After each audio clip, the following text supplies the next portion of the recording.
بسم اللہ الرحمن الرحیم۔ عزیز طلباء السلام علیکم۔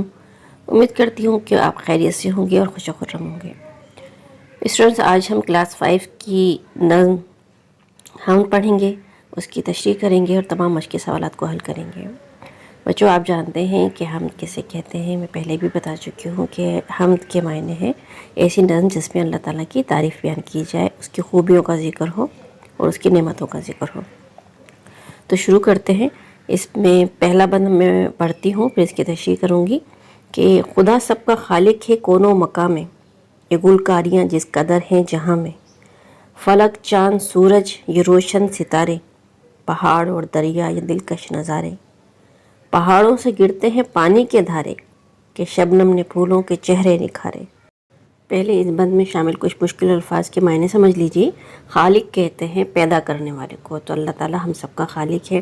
کون و مکان کے معنی ہیں دنیا، اور گلکاری کا مطلب پھول بوٹے، ٹھیک ہے۔ فلک آسمان کو کہتے ہیں، اور اس کے علاوہ پانی کے دھارے، اس کا مطلب ہے چشمے، جو پہاڑوں سے چشمے پھوٹتے ہیں یا آبشار وغیرہ، آپ اس کی بات یہ سمجھ لیجیے۔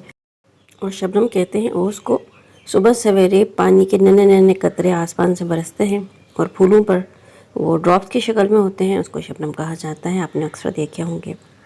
تو اس کی تشریح کر لیتے ہیں کہ اس پوری کائنات کا خالق اللہ ہے، اس کائنات کے ذرے ذرے کو بنانے والا اللہ ہے، اور اس میں جتنے خوبصورتی ہے، پھول بوٹے، رنگ ہیں، قسم قسم کے رنگ ہیں، قسم قسم کے پھول ہیں، سب اللہ تعالیٰ نے بنائے ہیں۔ یعنی کہ اللہ تعالیٰ نے اس کائنات کو سجا دیا ہے۔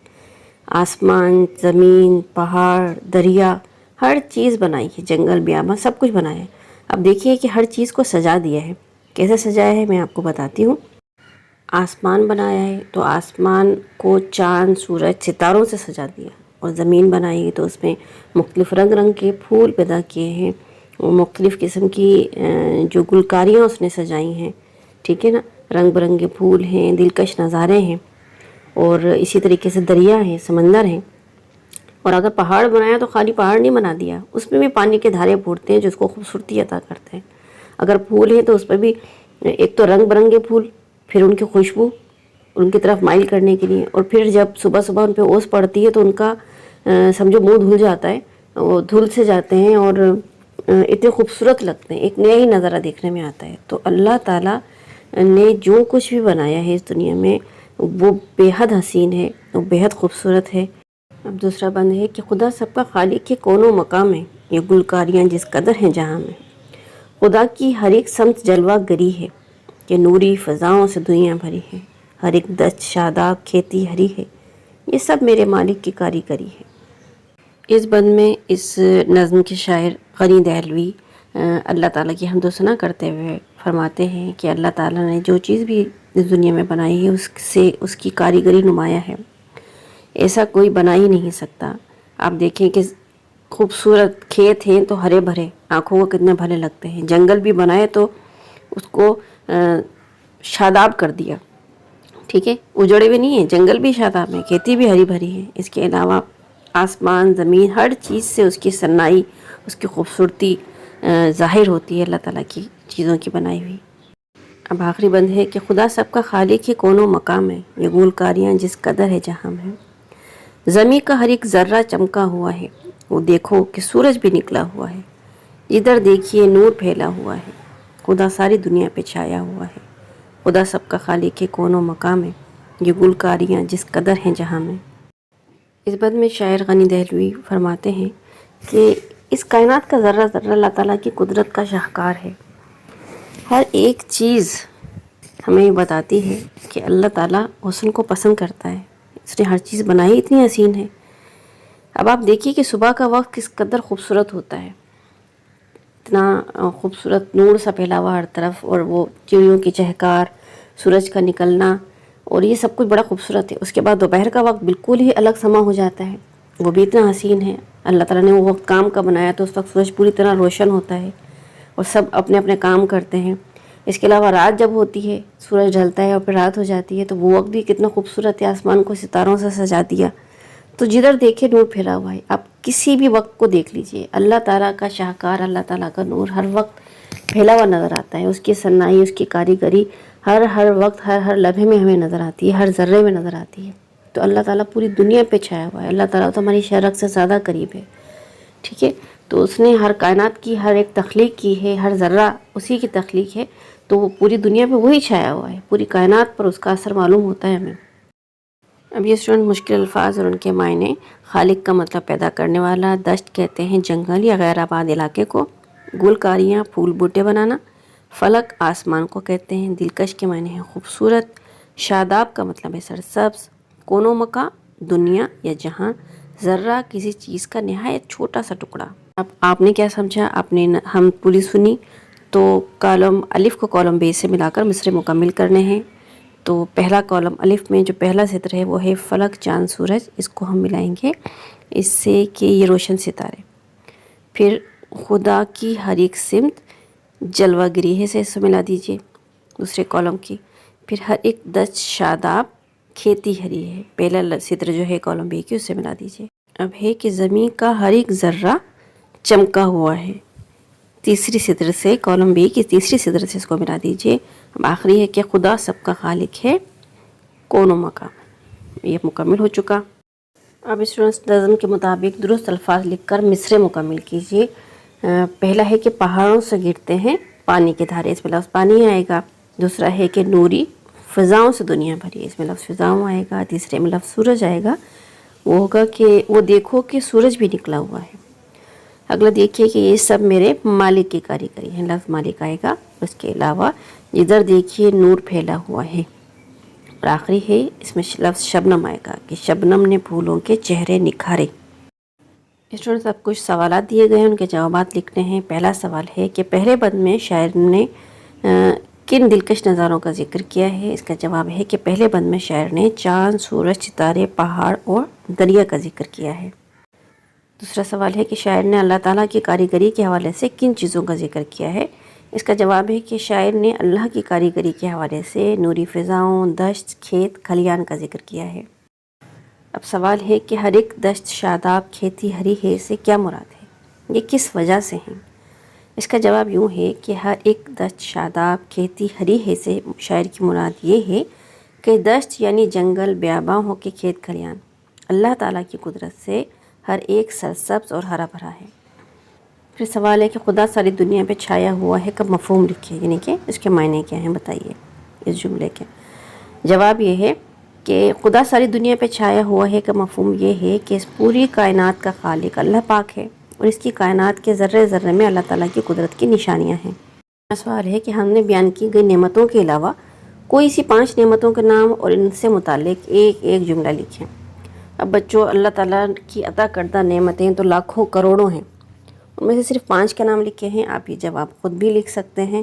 بہرحال جو میں نے جواب لکھا ہے وہ سنیے. جواب ہے کہ صحت ایک بڑی نعمت ہے. ٹھیک ہے نا، صحت مند انسان ہی ایک اچھی زندگی گزار سکتا ہے، آپ یہ بات جانتے ہیں. پھر ہے ہوا کے بنا کوئی جاندار زندہ نہیں رہ سکتا. اور تیسرا ہے پانی ہر جاندار کی بنیادی ضرورت ہے. پھر ہے آنکھیں. اس خوبصورت دنیا کو دیکھنے کے لیے اللہ نے آنکھیں بنائی جو بڑی نعمت ہے. پھر دماغ، سوچنے سمجھنے کو دماغ عطا کیا. اسٹوڈنٹس اب ہے لفظوں کا کھیل اور بہت مزے کا ہے یہ. اس میں دیے ہوئے الفاظ کے حروف الگ الگ کر کے پہلے لکھنے ہیں. جو لفظ دیا ہوا ہے اس کے حروف پہلے الگ الگ کرنے ہیں، اسے توڑنا ہے اور پھر آخری حرف سے اللہ تعالیٰ کی بنائی ہوئی کوئی سی 2 چیزوں کا نام لکھیں. اب پہلا لفظ ہے فلک کے 3 الفاظ فی لام کاف الگ الگ کر دیے پہلے، اور کاف آخری حرف ہے تو اس سے 2 نعمتوں کے نام کائنات اور کوا. ٹھیک ہے، کوا بھی ایک تخلیق ہے اللہ تعالیٰ کی، ہم نے اس کا نام لکھ دیا. پھر ہے حمد، تو ہے میم دال الگ الگ کر دیے اور اس سے دال آخری حرف ہے تو اس سے دریا اور دوا. پھر ہے سمت، سین میم تے تینوں حروف کو الگ الگ کر دیا. اس کے علاوہ جو نعمتیں ہیں وہ ہے تے سے تارے، تے سے تربوز. پھر لفظ ہے شجرینی درخت کو کہتے ہیں. شین جیم رے الگ الگ کر دیے گئے اور رے سے ریگستان اور روٹی. آخری لفظ ہے شبنم، اس کے معنی ہے اوز، شین بے نون میم، اور میم سے جو لفظ بنا ہے وہ ہے مکھن اور مرخور. اب بچوں یہ ہے قواعد سیکھیے. ٹھیک ہے، اب یہ جملہ میں پڑھوں کہ آپ اسے غور کیجئے کہ اللہ تعالیٰ ہمارا خالق ہے. اس کے آخر میں ختمہ لگایا ہوا ہے. ہم اس کی مخلوق ہیں، یہ بھی اس کے آخر میں بھی ختمہ لگایا ہے۔ اب یہ 2 جملے ہیں، اور دونوں جملوں کو جب بات ہماری پوری ہو گئی ہے تو ہم نے ختمہ یعنی فل اسٹاپ لگا دیا ہے، اور جس سے پتہ چل گیا ہے کہ یہاں پر ہماری بات مکمل ہو گئی ہے، جو بات ہم کہنا چاہ رہے ہیں وہ مکمل ہو گئی ہے۔ یعنی جملے یا عبارت میں جب بات مکمل ہو جائے اور ٹھہراؤ ہو، یعنی کہ جہاں پر آپ ٹھہریں، تو وہاں پر ختمہ کی علامت لگائی جاتی ہے، جس کو انگلش میں فل اسٹاپ کہا جاتا ہے۔ اب دی ہوئی عبارت غور سے پڑھیں، مناسب جگہ پہ ختمہ لگائیں۔ ایک نیک آدمی کے پاس بہت دولت تھی، یہاں پر ختمہ لگے گا، فل اسٹاپ لگے گا۔ وہ اپنی دولت بھلائی کے کاموں میں خرچ کرتا تھا، یہاں بھی ختمہ لگے گا۔ وہ بہت سادہ کپڑے پہنتا اور سادہ غذا کھاتا تھا، یہاں ختمہ لگے گا، ٹھیک ہے نا۔ جب لفظ اور استعمال ہوتا ہے تو وہاں پر ہم ختمہ نہیں لگائیں گے، اس کا مطلب ہے کہ جملہ ابھی جاری ہے، 2 جملے میں آپس میں ملائے ہوئے ہیں۔ اب ہے کہ وہ ایک صاف مگر بہت چھوٹے سے گھر میں رہتا تھا، یہاں پر بھی آخر میں ختمہ یعنی فل اسٹاپ لگے گا۔ اسی طریقے سے ایک اور علامت ہوتی ہے سکتہ، جسے کہتے ہیں اردو میں، اور انگلش میں اس کو ہم اس کی کوما کہتے ہیں۔ اب یہ جملہ دیکھیے ذرا غور سے سنیے کہ نیک آدمی غریبوں، محتاجوں، مفلسوں اور مسکینوں کی مدد کرتا ہے۔ اب اس میں کچھ لوگوں کا ذکر ہے، غریبوں، محتاجوں، مفلسوں اور مسکینوں۔ ہم ان سب کو ایک ساتھ تو لکھ رہے ہیں، لیکن ان کو الگ الگ کرنے کے لیے ہم کوما لگا دیں گے، ٹھیک ہے۔ ایک جیسی اگر الفاظ کا ذکر ہو، ایک جیسی چیزوں کا ذکر ہو، تو ان کو الگ الگ کرنے کے لیے ہم کوما لگا دیتے ہیں، جس کو ہم اردو میں سکتہ کہتے ہیں۔ سکتہ کا استعمال کرتے ہیں تاکہ وہ لفظ الگ الگ پڑھنے میں آئے، ٹھیک ہے۔ دوسرا جملہ ہے کہ اس کے علاقے کے بچے اور جوان کے بیچ میں سکتہ لگائیں گے، اور بوڑھے، اور جہاں پر اور لفظ استعمال ہوتا ہے وہاں پر سکتے کا استعمال نہیں ہوتا، ٹھیک ہے۔ اب دیکھیے کہ اوپر دیے ہوئے جملوں میں سکتہ یعنی کہ کوما کی علامت لگائی گئی ہے۔ جب کسی جملے میں 2 یا 2 سے زیادہ ایک طرح کے الفاظ ساتھ ساتھ آ جائیں تو انہیں ایک دوسرے سے الگ کرنا ضروری ہو جاتا ہے۔ 3 یا 3 سے زیادہ الفاظ کی صورت میں آخری لفظ کے ساتھ سکتہ کے بجائے لفظ اور آئے گا۔ اب یہاں ایک سوال دیا ہوا ہے کہ دیے ہوئے جملوں میں مناسب جگہوں پر سکتہ کا استعمال کرتے ہوئے سامنے دی ہوئی جگہ میں جملے دوبارہ لکھیے۔ جملہ ہے کہ ابا جان بازار سے کیلے، یہاں پر ہم سکتہ کا استعمال کریں گے۔ انگور، پھر سکتہ، امرود، پھر سکتہ کا علامت استعمال ہوگی۔ مالٹے اور سیب لائے، ٹھیک ہے۔ مالٹے اور سیب یہ آخری حروف ہے تو ان کے درمیان ہم اور کا استعمال کریں گے۔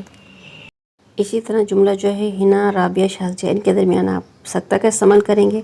شازیہ اور اسما کے درمیان اور کا استعمال ہوگا، سب 5ویں جماعت میں پڑھتی ہیں۔ اس کے بعد جملہ ہے کہ میرے بستے میں کاپی، قلم، کتاب، ان سب کے درمیان سکتہ کا استعمال ہوگا۔ کتاب اور ڈائری آخری حروف ہیں، ان کے درمیان اور کا استعمال ہوگا۔ پھر ہے کہ باغ میں گلاب، موتی، سورج مکھی، سکتہ کا استعمال ہوگا، ان سب کے درمیان سورج مکھی اور نرگس کے درمیان اور کا استعمال ہوگا۔ اب ہے کہ کچھ نیا لکھیں۔ ہمارے لیے اللہ تعالیٰ کی سب سے بڑی نعمت ہمارے والدین ہیں، اس میں کوئی شک نہیں ہے کہ والدین ہماری اللہ تعالیٰ کی دی ہوئی بڑی نعمتوں میں سے ہیں، بلکہ سب سے بڑی نعمت اگر کہیں تو وہی ہیں۔